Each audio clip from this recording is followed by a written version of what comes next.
आज की वीडियो में कक्षा 10वीं की हिंदी चैप्टर नंबर 5 सुमित्रा नंदन पंत जी के द्वारा जो लिखा गया भारत माता कविता, उसको इस वीडियो में पढ़ेंगे और इससे जो प्रश्न बनता है ये भी बताएंगे और इस चैप्टर का लेखक परिचय भी बताएंगे। तो ये हिंदी के काव्य खंड है। तो चलिए स्टार्ट करते हैं। सुमित्रा नंदन पंत का जन्म सन 1900 ईस्वी में अल्मोड़ा जिले के रमणीय स्थल कौसानी उत्तराखंड में हुआ था। तो ऑब्जेक्टिव प्रश्न बन सकता है, सुमित्रा नंदन पंत जी का जन्म कब हुआ था? 1900 ईस्वी में अल्मोड़ा जिला के रमणीय स्थल कौसानी उत्तर प्रदेश में उत्तराखंड में उत्तरांचल में हुआ था। उसके बाद जन्म के 6 घंटे बाद ही माता सरस्वती देवी का देहांत हो गया। यानी कि माता का नाम क्या था?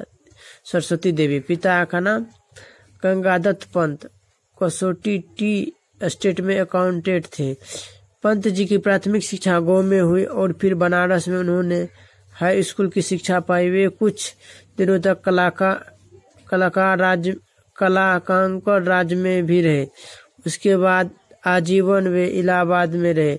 19 दिसंबर 1977 ईस्वी में उनका निधन हो गया।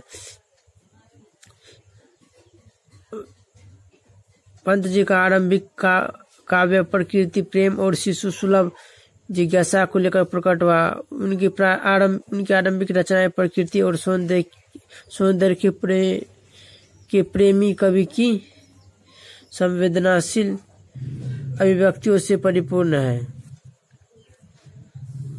पंत जी प्रवृत्ति से छायावादी है, परंतु उनके विचार उदार मानवतावादी है। उन्होंने प्रसाद और निराला के समान छंद और शब्द योजना में नवीन प्रयोग किए। पंत जी की प्रतिभा कलात्मक सूझ से संपन्न है, अतः उनकी रचनाओं में एक विलक्षण मृदुता और सुस्पष्ट मिलता है। युग बोध के अनुसार अपनी काव्य भूमि का विस्तार करते रहना पंत की काव्य चेतना की विशेषता है। वे प्रारंभ में प्रकृति सौंदर्य से अभिभूत हुए, फिर मानव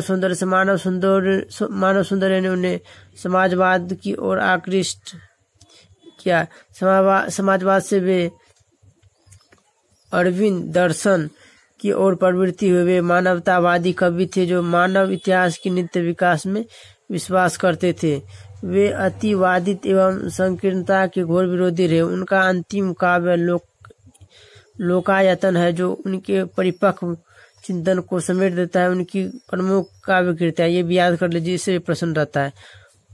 उनकी प्रमुख काव्य कृतियां उच्छ्वास, पल्लव, वीणा, ग्रंथि, गुंजन, युगांत वाणी, ग्राम्य, स्वर्ण धूलि, स्वर्ण किरण, युगपत, चिदम्बरा आदि। पंत जी ने नाटक, आलोचना, कहानी, उपन्यास आदि भी लिखा। चिदम्बरा पर उन्हें भारतीय ज्ञानपीठ भी मिला। प्रकृति सौंदर्य की कविता के लिए विख्यात कवि की रचनाओं में यह कविता हिंदी की यथार्थवादी कविता के एक नए उन्मेष की तरह है। प्रख्यात छायावादी कवि सुमित्रा नंदन पंत की यह प्रसिद्ध कविता उनकी कविताओं की संग्रह ग्राम्य से संकलित है। ये भी प्रश्न बन सकता है। भारत माता कविता कहाँ से ली गई है? ग्राम्य से संकलित है। यह कविता आधुनिक हिंदी की उत्कृष्ट प्रगीतों में शामिल की जाती है। अतीत के गरिमा गान द्वारा अब तक भारत का ऐसा चित्र खींचा गया है जो ऐतिहासिक चाहे जितना रहा हो, वर्तमान को देखते हुए वास्तविक प्रतीत नहीं होता था। धन, वैभव, शिक्षा, संस्कृति, जीवन शैली आदि तमाम दृष्टियों से पिछड़ा हुआ, धुंधला और मटमैला दिखाई पड़ता। यह देश हमारा वही भारत है जो अतीत में कभी सभ्य, सुसंस्कृत, ज्ञानी और वैभवशाली रहा। कभी यहाँ इसी भारत का तथ्य चित्र प्रस्तुत करता है।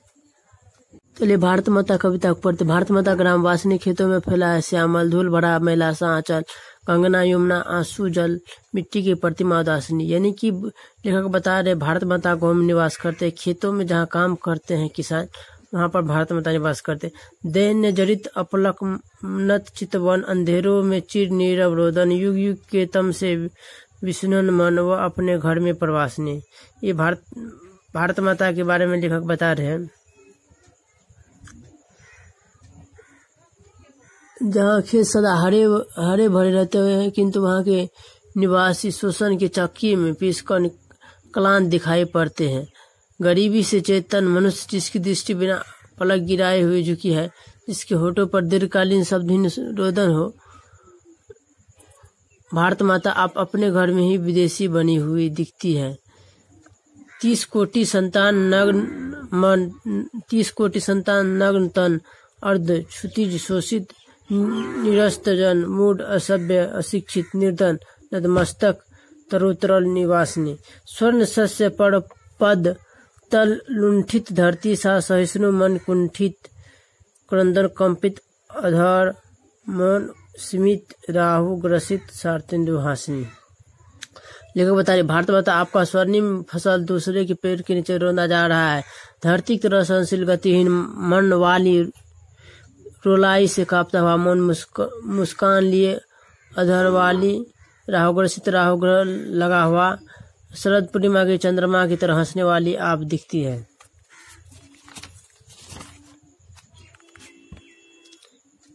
चिंतित भ्रुकुट क्षतित तिमिरांकित निमित्त नव वाष्पाच्छादित आनंद सिर छाया शशि उपमति ज्ञानमूढ़ गीता प्रकाशनी। सफल आज उसका तप संयम पिला अहिंसा सतन्य सुधोपम, हरती जन मन भय भव तम भ्रम जग जननी जीवन विकासिनी। लेखक बता रहे गीता को प्रकाश करने वाली भारत माता आप ज्ञान शून्य जैसी लग रही हो। आपका आकाश वायुयानों के वाष्प से ढक गया है। भारत माता आज आपका तप और संयम सफल हो गया है। आप लोगों के मन के भय को हरती है तथा संसार की भ्रमरूपी अज्ञानता को आप दूर करने वाली है। आज की वीडियो हमने चैप्टर नंबर 5 भारत माता कविता हमने कंप्लीट कर दिया। अब बचा है इसका ऑब्जेक्टिव क्वेश्चन और सब्जेक्टिव क्वेश्चन। मिलते हैं अगले वीडियो में। हमारा वीडियो अच्छा लगा तो हमारे चैनल को सब्सक्राइब करें।